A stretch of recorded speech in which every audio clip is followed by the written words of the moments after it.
Good morning, ladies and gentlemen, and welcome to this week's episode of the Hardwood Nation podcast with your boy CL Anthony and my main man Bryce Ward. Welcome back, Bryce.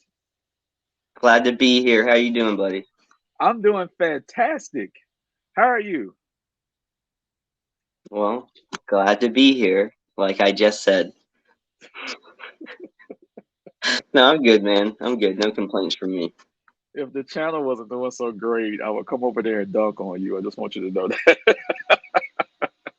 Your knees, the moment you went to go dunk, would collapse and you would fall and hurt yourself like the old Okay. decrepit man that you Oh, are. okay. Well, thank you. Thank you. Those knees ain't got nothing left, and you know So it. I'm not gonna walk around looking like Patrick Ewing.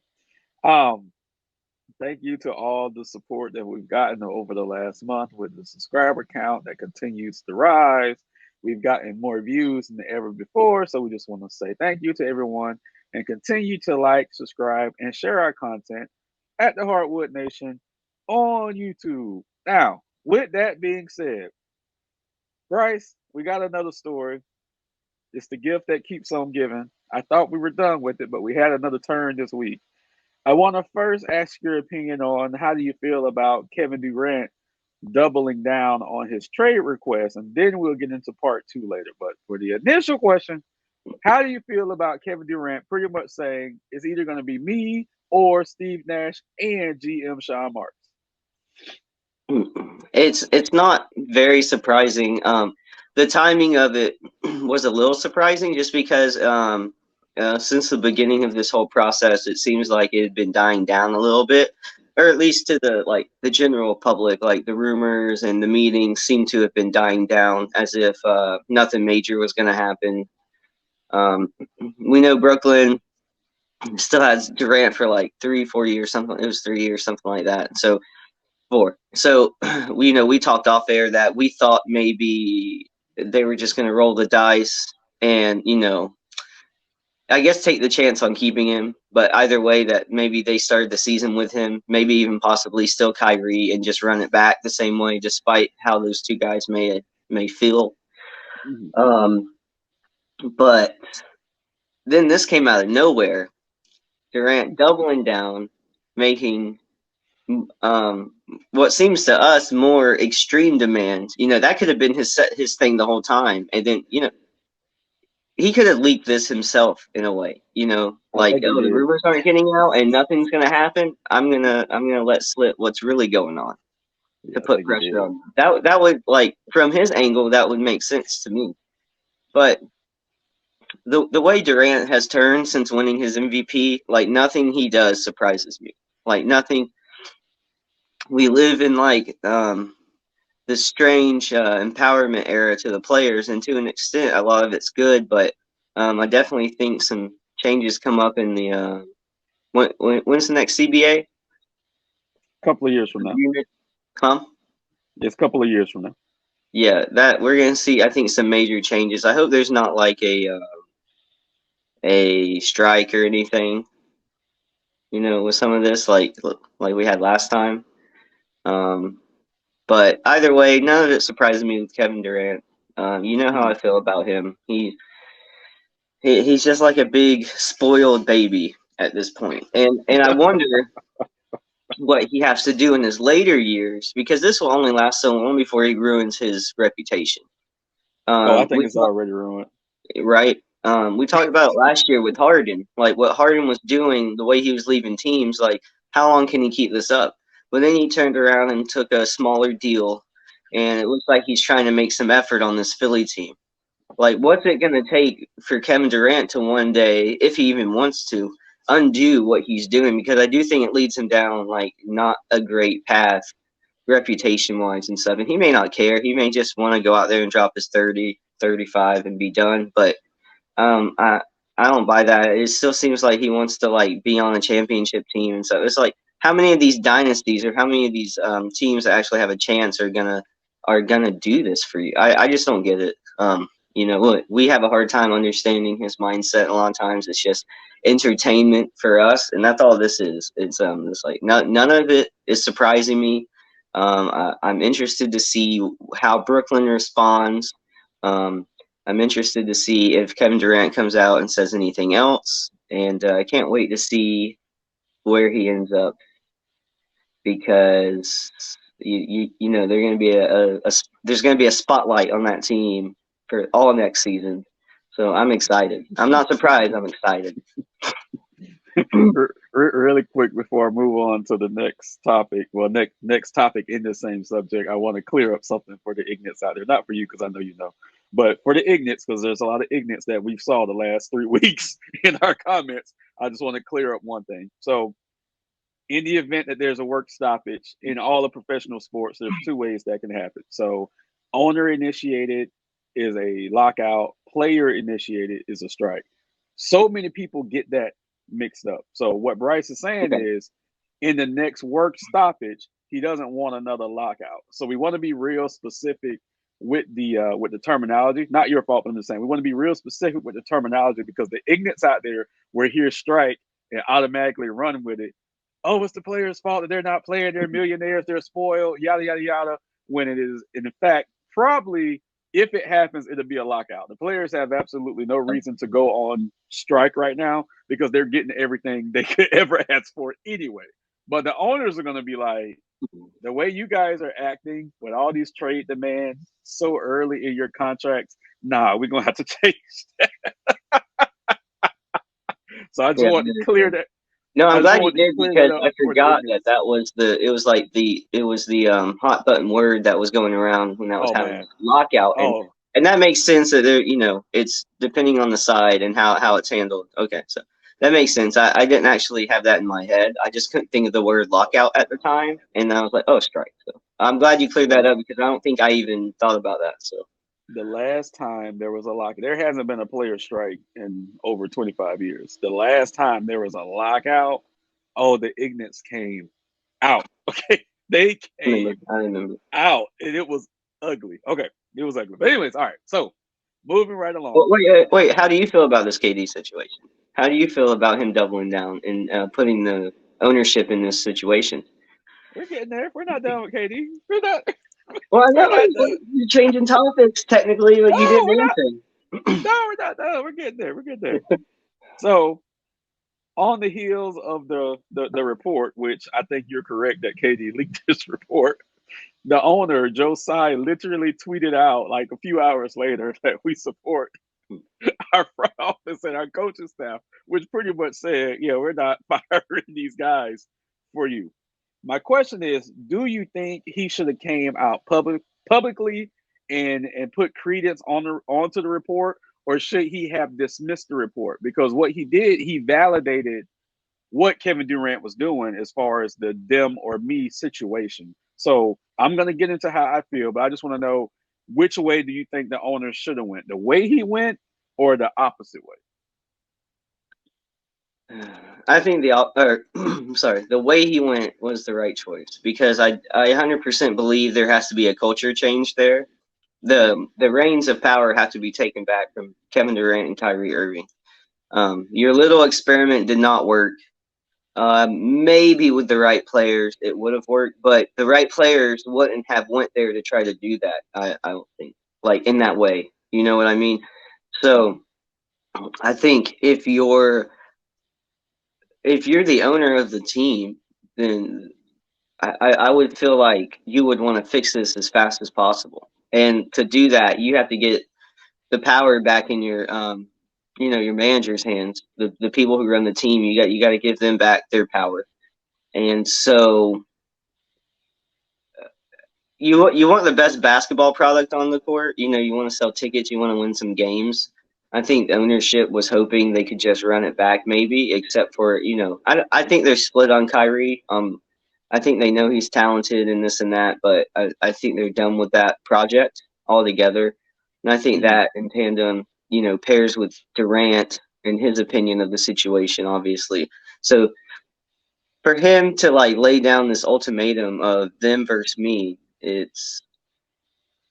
sends the wrong message. If I'm the owner, I just want to get out of that situation, put my culture back the way I think it should be, where it's top down. The managers are the ones making the decisions. Because I can't we can't like stress how bad of a disaster this attempt was by Brooklyn. Um, I think the owner made the right call. I don't know if he has to like, come back out and double down because behind the scenes, I'm sure the message is clear. You know, we're hearing like the leaks and the rumors and the articles and the interviews that might or might not have happened. We're hearing this and that, but I think behind the scenes, the message is probably way clearer. And I think he's sending the right message. I think he's making the right choice because you have to course correct quick. You can go 3 4 years. You don't want to end up in that 8 10 year span where you still have nothing to show for it. Right. Um, you don't want to let go. Like your margin for error is short here. So I completely agree. We thought he should have got rid of Nash last year. We thought he Mhm. never should have had Nash there to begin with. Right. That's whatever. That's a fair critique. But what Kevin Durant's doing is asking for a power hold. That's what he's doing. It's not just these people. It comes with it the hold of the power that they're so used to there. So, but the GM there's no reason to fire him. Mhm. So I like the message that the coach is sending because you have to put it into this charade. The player empowerment movement, and I'm going to make a connection here, but it's not. I promise it's going to be a good connection. I'm not going to bash them. People say it started with LeBron James. Okay, LeBron James has never, ever, ever done something this demonstrative. Now he's done some slick shit. LeBron's got some coaches fired, but it's never been this demonstrative. Every time LeBron has left a team, despite what some people in Cleveland may feel, and despite what some people in Miami may feel, he actually did it the right way. He did. He didn't burn any bridges. He fulfilled his contracts, and then he dipped. Like he didn't force his way out of any situation. And the first time, people forget, the first time he left Cleveland, he actually orchestrated the sign and trade to help Cleveland get assets back the first time that he left. He didn't just walk. Um, Kevin Durant is kind of like the opposite of that. And LeBron James is an idol for Kevin Durant, but Kevin Durant is failing himself. He's failing his idol. He's failing the league. 90% of the time, I am pro player. In this situation, I am absolutely not pro player. I agree with you. I feel like there should be some structure. I'm lucky enough to be blessed to be a Miami Heat fan. So, of course, we have structure there, and we see other teams around the leagues that have structure, and it does work. So, yes, I'm fine with that. The player empowerment shit doesn't necessarily work. We haven't seen an example of where it really has worked because even in Miami, when those guys came together, you still had the backbone of Pat Riley and Eric Spoelstra there. And when LeBron did try to get Eric Spoelstra fired, Pat Riley said, "No, you got to deal with it." And 2 championships later, it worked out, and Spoelstra's still around. So I wholeheartedly 1,000% disagree with Kevin Durant, and I'm also shocked that it's not Kyrie Irving that made this request. That is Kevin Durant. That's shocking to me because I would expect that from Kyrie Irving. I didn't expect that from Kevin Durant. In his career, has never been this demonstrative. Never, ever until now. And it's like, what's going on with this kid? Because, like you said, post MVP, he pivoted. He showed us who he really was. That very next season, he showed us who he really was. We know what It's like, he refers to himself as a god. I think we know the issue here. I think we know the problem. as many times as I've bashed LeBron James on this podcast for all sorts of things, Kevin Durant is quickly becoming my next biggest target because LeBron never did this. He always left gracefully. He never did this. And I'm like, this is so unbelievable to me that it shows a level of balls and a level of self unawareness because Sean Marks has done a great job as the GM of that team, and he actually built a playoff team from nothing before Kevin Durant got there. That they got rid of those guys to get Kevin Durant and Kyrie Irving. That was a playoff team. Secondly, Steve Nash was handpicked by you, and now you want to throw him under the. Well, you know what, too, though, we're not thinking is Kevin Durant might be just so done with this situation, which is his own, he put himself in this situation. I'm not arguing that, but he might be asking and doing this to make sure they move him. He might know that they're not going to make that choice. He might know it's unfair to ask it, and he knows if he says these things, they'll move him out of there. We haven't talked about it in that way. It's like he might be trying to say something more outrageous to leave. So maybe he is aware of how bad this sounds and looks, and maybe he doesn't care about that. Maybe he's like, I'm gonna get out of here. I'm gonna make problems. Maybe that's it. Who knows? But yeah, either I'm way, it's not good. gonna throw out a baseball reference here. Barry Bonds never really officially retired. He was retired. The owners got together and were like, none of us are going to sign this guy. Like, once his contract is up, we're not going to sign him. We're going to freeze him out of baseball. The only reason why I bring that up is that I think a lot of these owners are standing with the Nets in this situation to where Kevin Durant has 4 years left. This is to be he's already gotten one payment, but this is to be the first year of his extension. And the owners are like, oh, we have to put a stop to this. So outside of Miami, who's desperate for anybody at this point, I don't think any of these owners are really trying to facilitate a trade with Brooklyn, and which the Nets are fine, by the way. Kevin Durant's the one that's not fine. Like you said, he's probably making a desperate move right now because nothing else is working. But I believe these owners are probably getting together and like, we stand with y'all. We're not gonna let a trade happen with you guys, and he's gonna have to deal with it. So Well, they're they not see the punishing. situation he's going in, and I'm sure they don't want it to happen Right, to right. their team. They're like, if we help him, what are we saying to when we invite him here? It's like, are we going to go down that same path? And I don't Yeah, think any owner wants to do that after what they just saw. yeah. Especially with Ben Simmons. So, which I'm still shocked Philly even did that. But um, how shocked are you that now Philly has come up as a possible suitor for Kevin Durant? I don't know. I don't know. They're just like, I guess they're like the Heat, like you just said, who are desperate for anything at this point. But the thing is, like, I'm more familiar with the Heat situation because of having conversations with you. It's like I kind of believe in Pat Riley to work the situation in the Heat's best favor, and like how putting up with the shenanigans would go. But I also think that like Durant is aware of that reputation as well. So like I don't even know if he might be so desperate he's like, yeah, get me out of here, but he might not. He might be short lived in Miami if he gets to go there too, because that's not the culture he wants to be a part of. It being told what to do by a 70-year-old something 80-year-old white dude who's sitting The there. Godfather, the Yeah. Irish Godfather. Okay. So I really don't know.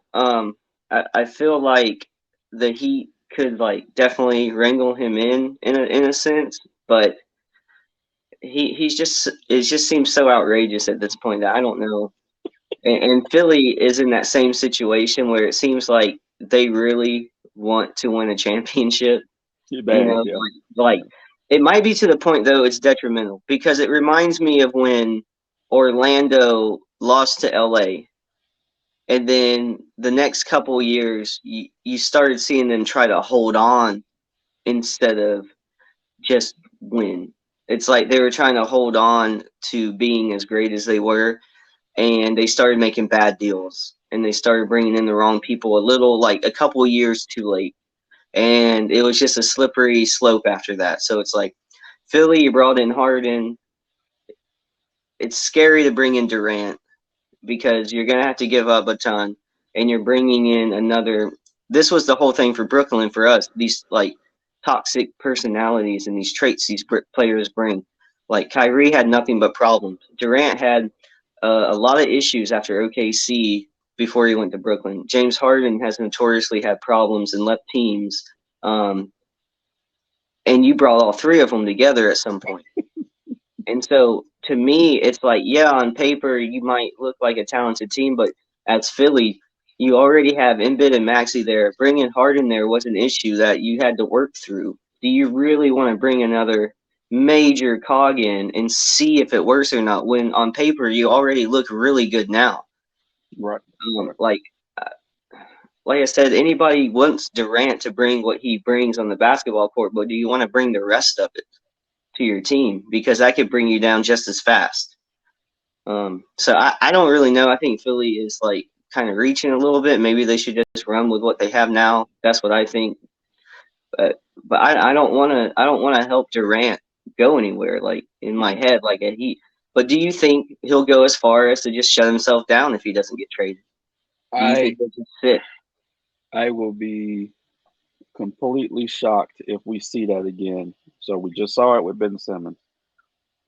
I don't give a fuck about a back injury. That it's a lie. It's fake. I I I I'll put it like this. Off off the court, LeBron James is my most hated player. I can't stand the dude. He's fake. He's phony. Whatever. Right. If Kevin Durant shuts himself down for this season, LeBron James will no longer be my most hated player. It will be Kevin Durant because you go from being a golden boy to just cratering your career, and I I I don't want it to happen. God knows I don't want it to happen. Look, it'll be great for the channel, but I don't want it to happen. He needs to be on the court because we can't. If it happens, there's definitely going to be stronger language in the next CBA, and we might have a lockout.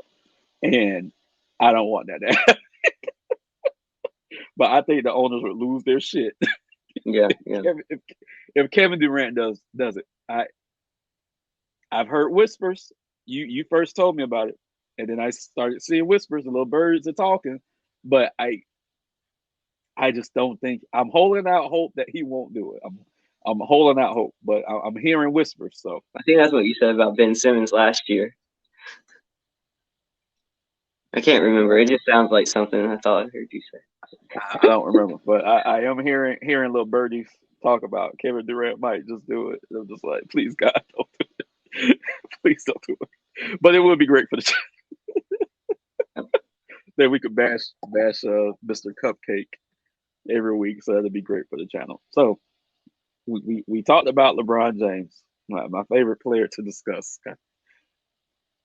So the Lakers had another powwow. They've been doing this a lot, and reportedly LeBron James is ready again to take a step back and let the offense flow through Anthony Davis. Now, a lot of factors here because one, we've heard this before, we've seen this movie before. Two, how healthy is Anthony Davis going to be this season? And three, they still haven't figured out what the fuck they're going to do at Westbrook. So we're going to do a too early NBA season prediction on the Lakers. Where do you think they fall in the Western Conference? Considering Um, they're gonna finally get the ball out of LeBron's, finally get it out of LeBron's hands. Mind you, while he's chasing the scoring record, mind you, okay, because he should break that this year. But they're yeah, gonna take the ball out of his hands and just feed Anthony Davis. So how do you feel about that scenario first? I think that's the right way to play. Mhm. The problem is, and this was the problem last year too, in a lot of ways. It's and I'm pretty sure they had this conversation last year, so I don't know what these talks like. Maybe LeBron is slowly getting angrier in these talks. I don't know, but I'm pretty sure they did this last year too, They because did. you had to have this talk when you brought in Westbrook. So Right. um, the Anthony Davis thing, and if you hear like the language and like how this talk went, it was also about like motivation and what our goals are.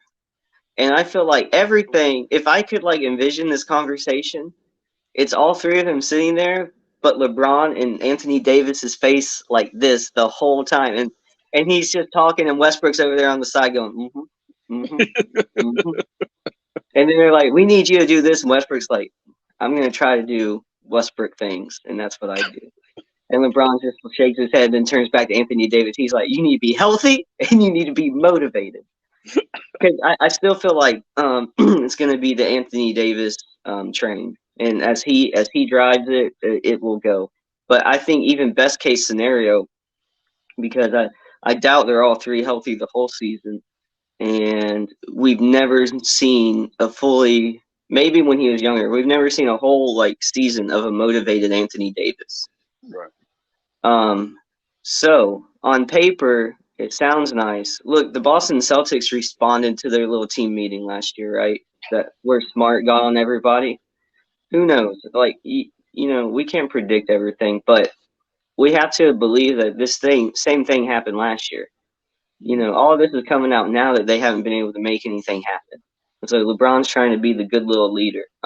But yeah, I think it's just going to come down to Davis, his health. You know, there's some off-season things where some video where he came out, he hadn't even touched the ball. He's just so nonchalant, you know what I mean? Right. It's like it's Right. hard to believe that he's going to be super motivated again, and then you still have the injuries. So, I I'd like to see what we're talking about happen because it makes for interesting basketball. But I think best case scenario, even if those things happen, you don't have a team that gels completely. I think best case scenario, and that's if those things go the right way. I still think they're like a 6 to 8 seed. I think they're at the bottom, even with those things, because those I think they can only do so much. We saw LeBron put on a hell of a season last year, and they didn't win 2 games in a row. You know, they can only do so much. So um, we'll see what Anthony Davis is really made of this season, but I think this will be kind of the end of the debate on how people feel about him because the spotlight's going to be so on him. Yeah, and I want to throw necessarily a call of audible too on this because I text you about something and I want to speak about it on the podcast, but we'll get there. Um, I am shocked that we are still having this conversation. I have been a proponent of LeBron James coming off the ball ever since he first got to LA. I believe wholeheartedly that if they would have kept that team together with those youngins, they still would have won the championship. They would have had at least one championship by now with that team. I know they got rid of him, brought in AD, yada yada yada. We know, but even with that first team that LeBron had in LA, they would have won the championship by now. They just had to go through a maturation process, which he didn't allow to happen because he's impatient. That's fine. He won a championship, so it validated the move. But with that said, he's at the end. LeBron is at the end, and he's going to try his hardest to squeeze that one more championship out because that's all he can possibly get. Um, Russell Westbrook, as far as games played, is the most dependable player on the Lakers. He only missed like 2 games last year due to COVID. He's going to be out there now.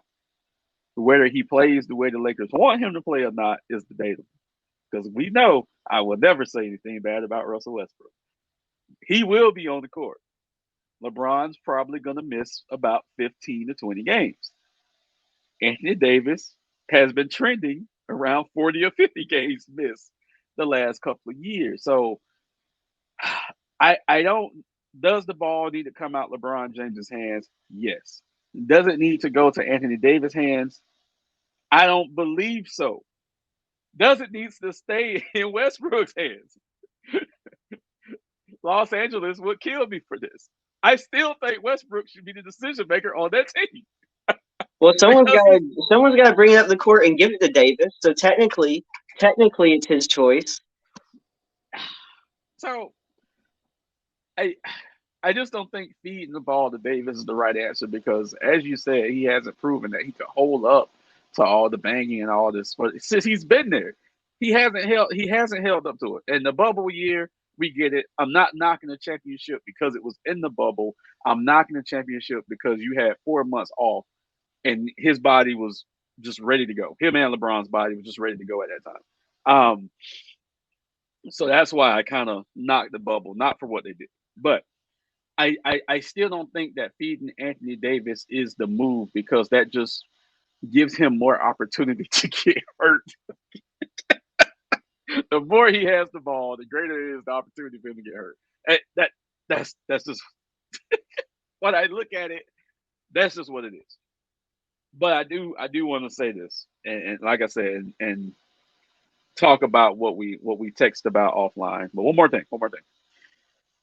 Are the NBA trolling the Lakers by having them face the Warriors on ring ceremony Um, they just probably think it's gonna be exciting because it's LA fans. Like night? like they famously said before, if they could have two teams in the finals, it'd be Lakers versus Lakers.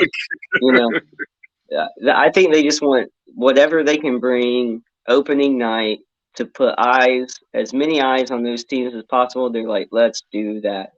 But it's Uh, definitely a little like, if, yeah, yeah. if the NBA is sitting back with a smile, they're like, let's do this. Oh yeah, let's do this one.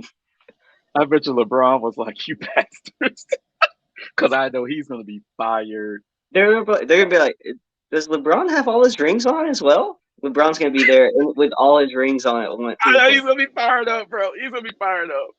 And there's a good chance they So lose because Golden State's gonna be on fire this year. there, there are whispers as far as a long term plan for LeBron.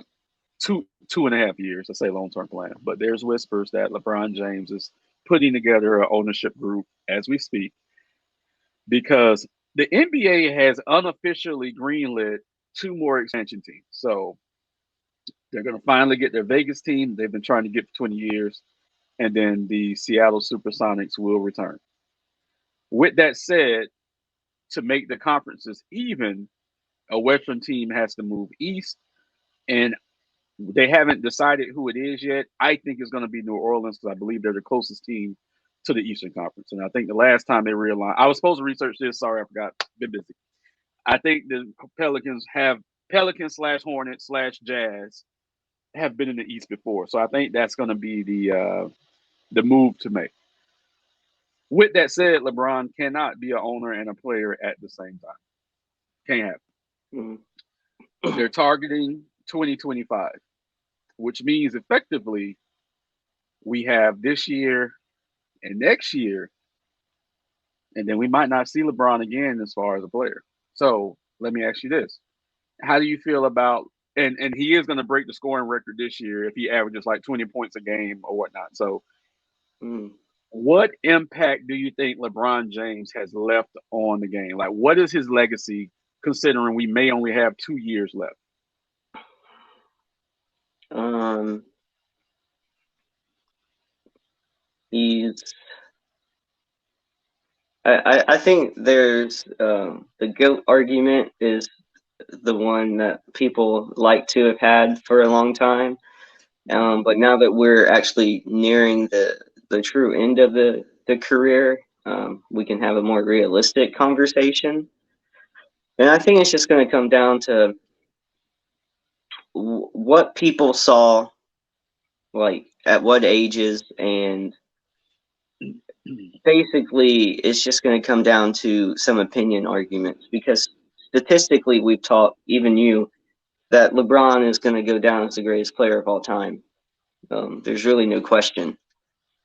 But then a lot goes into what makes someone the greatest of all time, and it's not just you can't you don't just have that argument with Jordan. You can have it with a few players.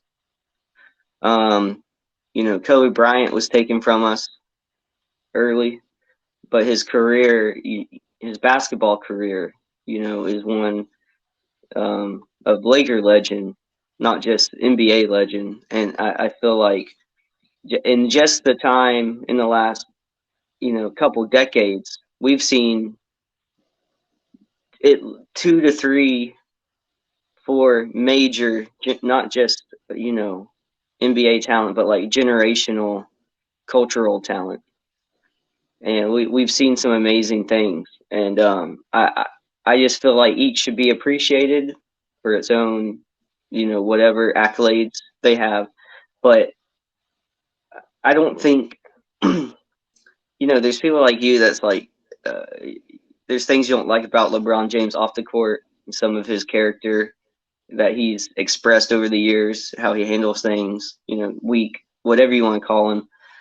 But as far as what he's accomplished, I don't think there's any like respectable way to talk about him outside of like your top 5 of all time conversation. And he's in the conversation for greatest of all time. It just depends on the argument you want to make. Our age group, the way we grew up, we got to see Jordan. You more so than me. Um, that's gonna hold like a special place with us because of what we got to saw or got to see.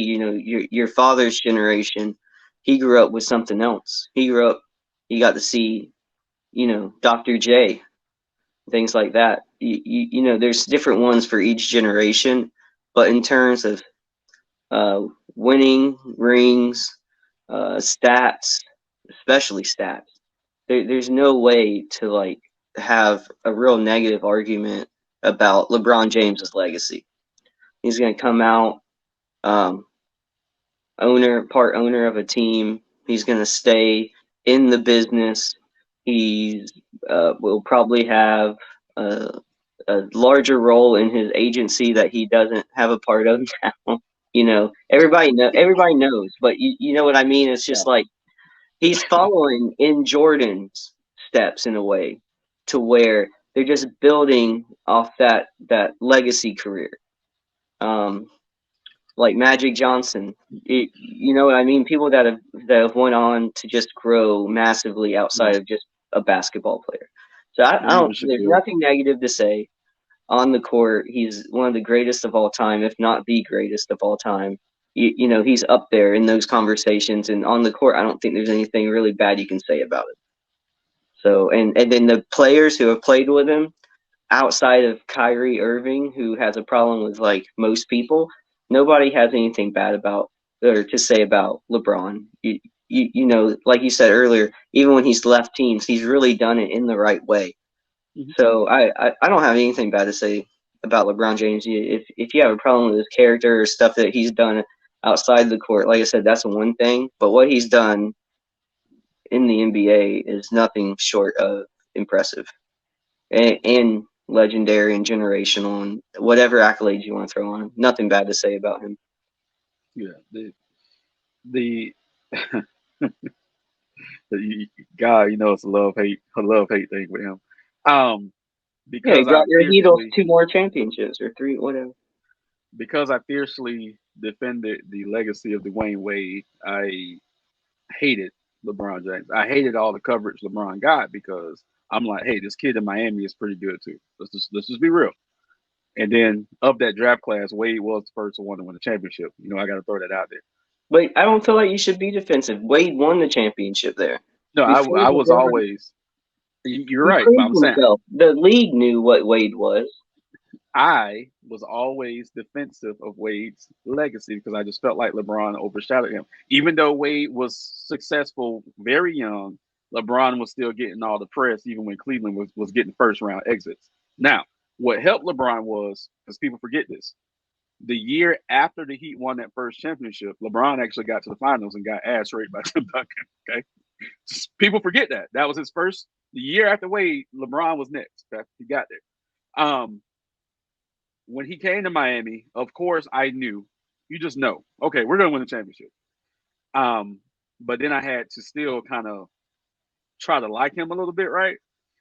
It was probably December of that first season in Miami, and I just really said I was watching him play because I'm not saying this because I'm a Heat fan. The best LeBron James was Heat LeBron. He was playing more defense. He was taking charges. He was doing everything. Shit we had never seen him do before. Playing center for the first time. Like we've never seen that. That was his prime prime years in Miami. So probably around December, I was watching the Heat game, and I'm just like, I can't even fight it no more. This guy's better than D Wade. Like I had to admit it to myself. I'm like, this guy is something special. And I mean, D Wade knew that shit. He knew it. But he is gonna be the greatest statistical player to ever play this, to ever touch a fucking basketball. That's what he is. And when he came to LA when we were starting this podcast, we said, okay, this is gonna be the last chapter. Like this we find out it might not be his last team, but he's gonna be his last few years in the league. We kind of figured that. And now seeing that there could be a definite end, it kind of makes me a little sad because as a player, I do like him. I do like what he leaves on the court. It's just the off the court shit that I don't fuck with him with. But on the court, I would want my son to play basketball like LeBron James.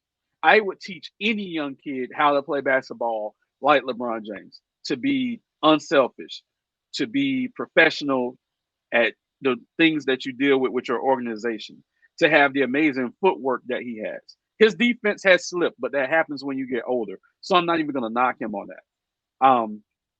He's a pass first hybrid point guard, point forward, point center, whatever the fuck you want to call him. And he's going to break the all time scoring record this year, barring injury. That is unheard of. Like, because he doesn't even shoot first. And I went back and forth on if I wanted to talk about this on the podcast or not, because you know me, I usually wait until I have concrete stuff. But I see the chess moves happening. I can see them clearly, so that's why I text you about it. He will not also be able to get the sports agency, which was the original plan before the ownership plan. So he won't be able to get that. So that's out of the question too. So Maverick and those boys, they'll still have that. You know, once he may be able to get his return on investment on it.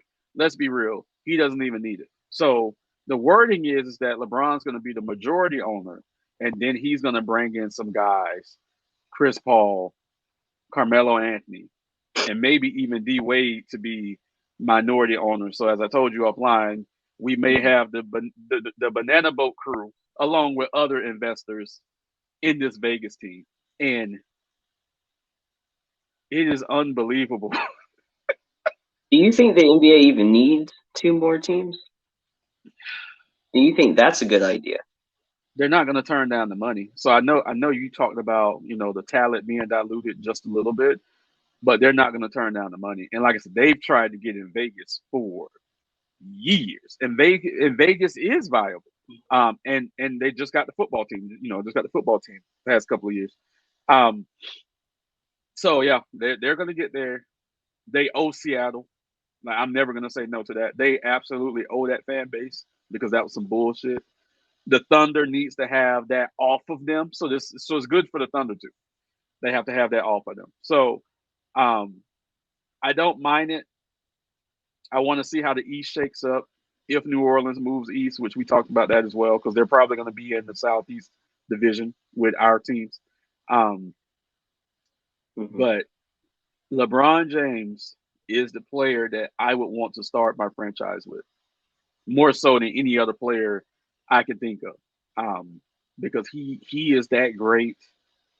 It was a pleasure to watch him for 4 years in Miami, to watch him grow, watch him learn how to be a winner, and then take that to Cleveland and win there, and then take it to LA and win there. He's incredible. The only thing that I worry about with LeBron is that the biggest threat to his legacy is playing right now.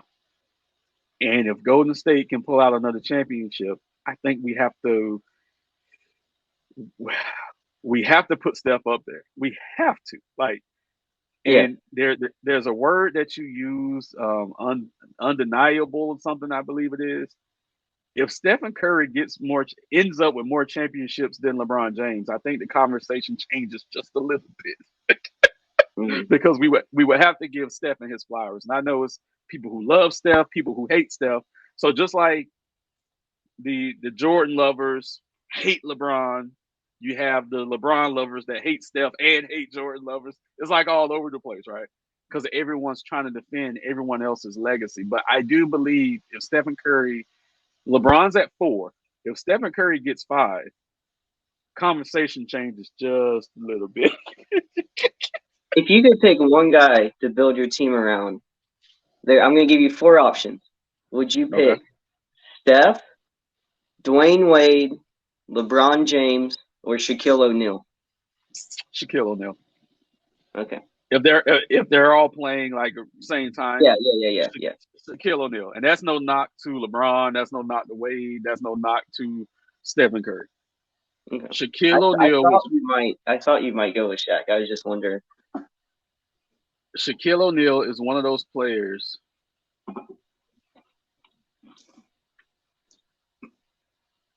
I'm not gonna say he's more special than LeBron James. I'm not gonna say that, but the impact that LeBron James had, where he went to the finals so many years in conference finals, Shaq had a run similar to that, where he was in the conference finals like 10 years in a row.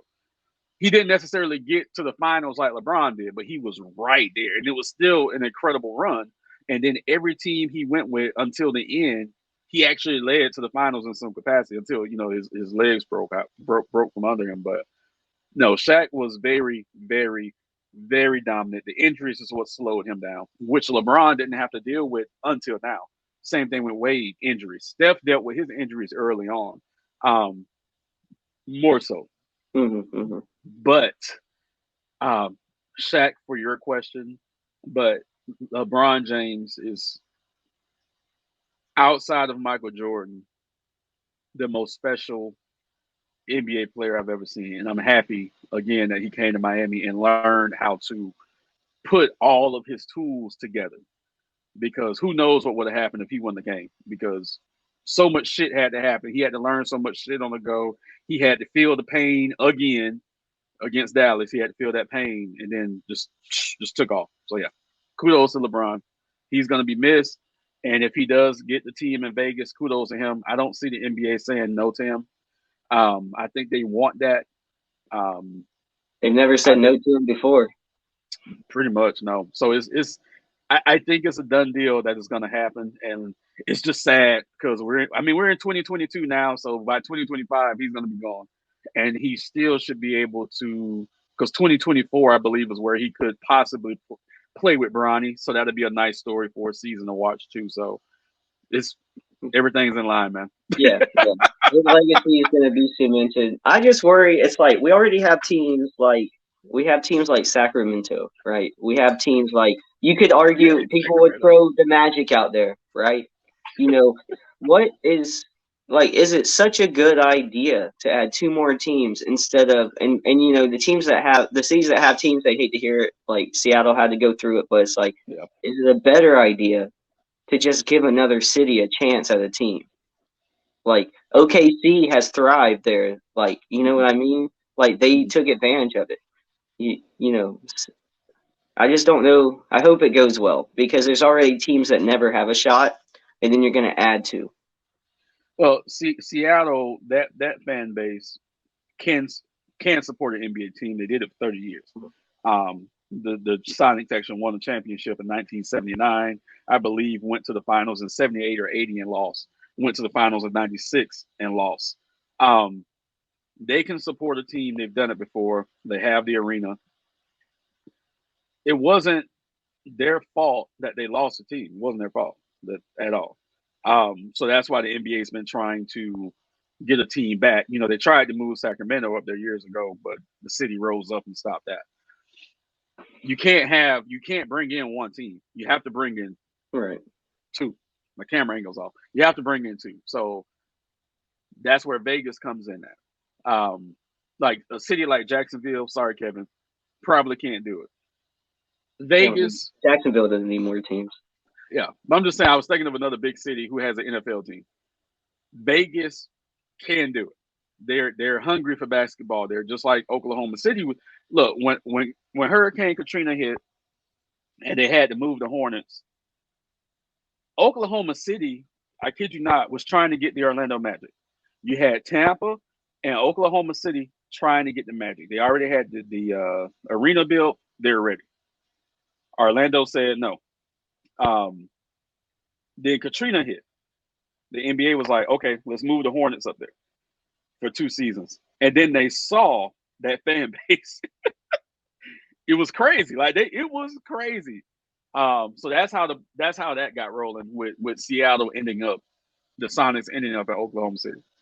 But you fucked Seattle over. So now you got to fix it. Just like when the NBA moved the Bobcats from Charlotte. Well, moved the Hornets from Charlotte. They Mm-hmm. had to fix it. That's why you got the team back up there. They had to fix that. So it's gonna happen. 2025. LeBron's gonna be gone, sadly. Um, and like I said, he will be the greatest statistical player in the history of the NBA because he has 2 more years to pad Yeah. his stats. You know, some people accuse him of padding stats, so he has 2 more years to pad those stats. Look, if he wants his assist numbers up, he just can't pass the ball to Westbrook. Just saying. Just Yeah. just Yeah. being Yeah. just being a realist. So we're gonna wrap it up there. Sounds good. Thank you, ladies and gentlemen, for joining us on this week's episode of the Hardwood Nation podcast. Please like, subscribe, and share our content on YouTube. Keep commenting because we love reading the comments and we share the comments throughout the Hardwood team and we enjoy you guys. And we are out.